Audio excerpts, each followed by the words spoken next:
Hi again, showing you this new denarius we got. It's actually the oldest denarius we've ever had. This is recently obtained from a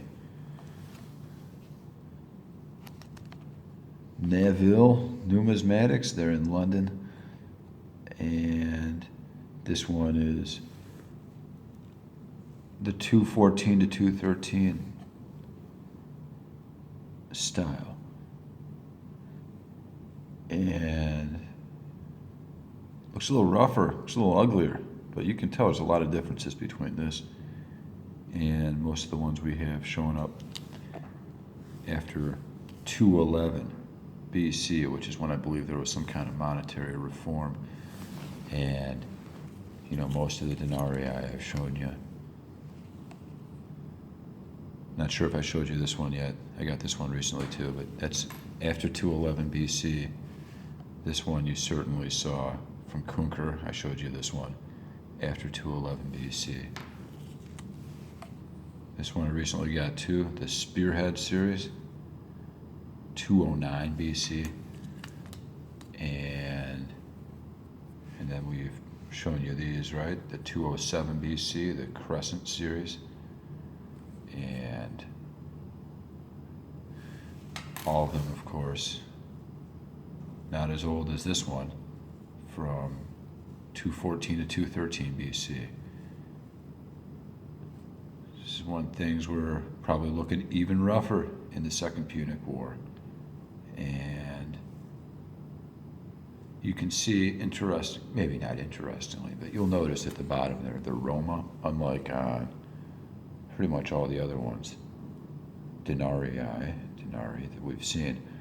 This Roma, I believe, can be considered incuse, like there's a tablet down there, and the Roma is kind of cut or stamped into that, as opposed to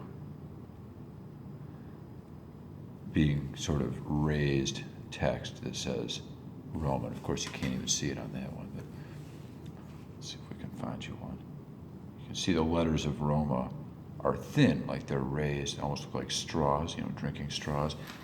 Whereas here, they're cut into that tablet. Of course, you can barely see it, but I believe that's described as incuse. And the interesting thing about that is that you see that on those diadrams, the quadrigatus, the 6.5 to 7 gram coins with the two heads facing away from each other, the janiform head. And that's the currency that the Romans were making in silver for a long time, from the 220s, even before the Second Punic War started, into the middle of the Second Punic War, right around the time this would have been minted, I believe, until about 215 BC. So that's the way they put Roman. They carved it incuse into a tablet as opposed to having it in raised letters, and that's carried over into this denarius. You see some differences in the helmet, the tufts and things. The earring, a little different here. It's like a hanging bell. I'm sure that's not what it really is, but it looks like that. The earrings that you will see on most of the later issues are like, they have three little dangling things or a little dangling thin thing.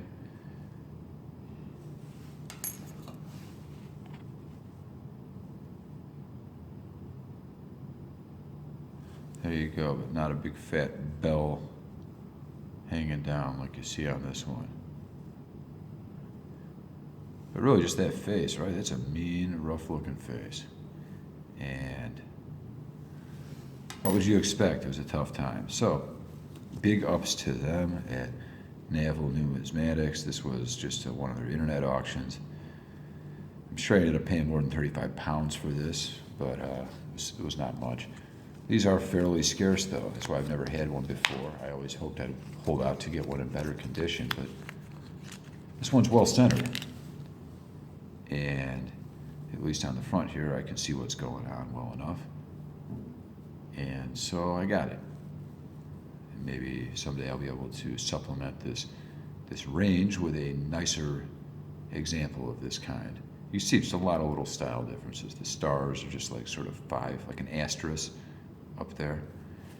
And you can see that this one was previously sold, it looks like, in a NAC, a numismatic Ars Classica auction out of Switzerland, where they estimated this at 50 Swiss francs. I'm not sure when that happened. So I'll send this off to NGC, and I suspect they will say very fine, or maybe even choice very fine. See what happens. Thanks for watching.